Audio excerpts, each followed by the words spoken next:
Hey, Mom and Dad, it's Dr. Bibbins, and I'm here today to share with you a few toothbrushing tips that I hope really help you out at home. If your little one has a single tooth in that mouth, then we need to already be using a toothbrush. Let's make sure that we're laying our little ones back to brush those teeth so that we're able to look directly inside of that mouth.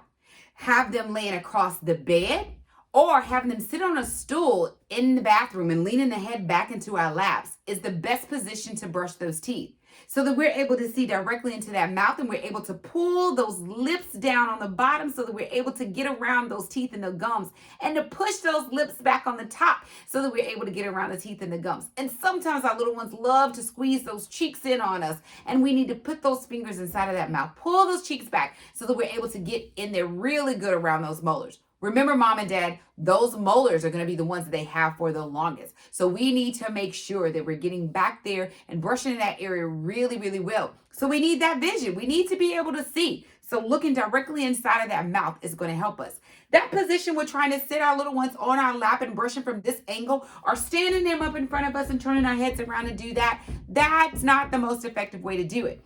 Having our little ones lean back so that we're able to see directly in that mouth is the best way to achieve some excellent toothbrushing at home.